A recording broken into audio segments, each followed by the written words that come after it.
তো hello guys, আপনারা কেমন আছেন? আশা করি ভালো আছেন। তো আজকে একটি বাথরুম এবং পায়খানার এই ট্যাপ লাইনের কাজটি আপনাদেরকে দেখিয়ে দিই। এখানে বেশি পয়েন্ট নেবেন এরা।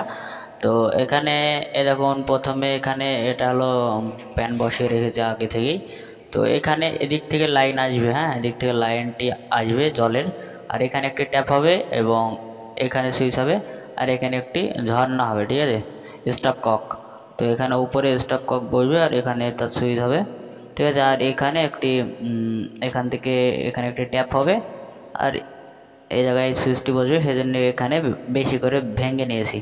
আর এখানে লাইন আসবে। তো এটি বেশি পয়েন্ট নেবে না, এখানে একটি ট্যাপ হবে, একটি ঝর্ণা হবে, আর কিছুই হবে না। তো এই দুটোই পয়েন্ট এখানে, ঠিক আছে।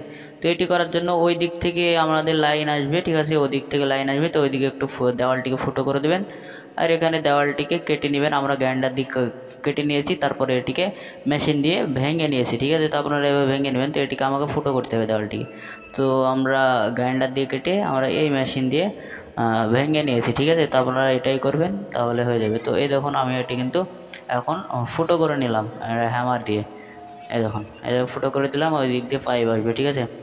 এখানে কিন্তু 1 ইঞ্চি পাইপের কাজ না, এখানে 1/2 ইঞ্চি পাইপ দিয়ে করবো। তো দেখুন আমার হাল, এখানে খুব ধুলো উঠছিল, সেই জন্য মুখ দিয়ে গামছা মেজা। তো এখানে সুইচটি স্টপককের যে সুইচটি আছে সেটিকে আমরা আগে কানেকশন করে এটি এখানে দুটো, এখানে একটু বোঝার ব্যাপার আছে, দেখছেন এটা উপরের দিকে থাকবে, কিন্তু এটা উপর দিকে এইভাবে বসবে, ঠিক আছে।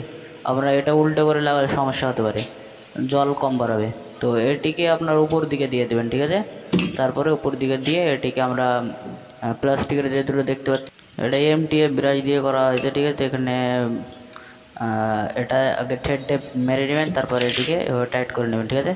তারপরে ওই চিহ্নটা অনুযায়ী লাগাবেন, চিহ্নটা উপর দিকে উঠতে হবে, এভাবে করবেন। তারপরে সুইচটিকে এখন এই থ্রেড টেপ লাগিয়ে নেবেন, কিন্তু তাহলে লিক করবে না, হলে কিন্তু লিক করতে পারে, ঠিক আছে।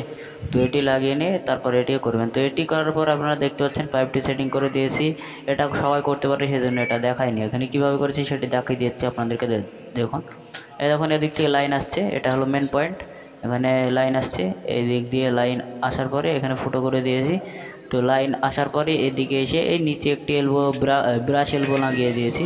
আর এটা ঢেকে নেবেন, ঢেকে নেওয়ার পরে করবেন, না হলে ভেতরে কিন্তু ইটের কুচি পড়ে গেলে বন্ধ হয়ে যেতে পারে, ওটা ঢেকে নিতে পারে। তো এখানে আমরা একটি ব্রাশ এলবো লাগিয়ে নিয়ে এখানে ট্যাপের জন্য রেখেছি, আর ওপরে একটি সুইচ রেখেছি। যখন সুইচ এখানে এভাবে কানেক্ট করেছি, আর ওই চিহ্নটা আপনার দেখে দিয়েছি, ওইভাবে চিহ্নটা উপর দিকে থাকবে, ওইভাবে করবেন, না হলে কিন্তু ঝর্নাতে পানি কম বেরোবে, ঠিক আছে।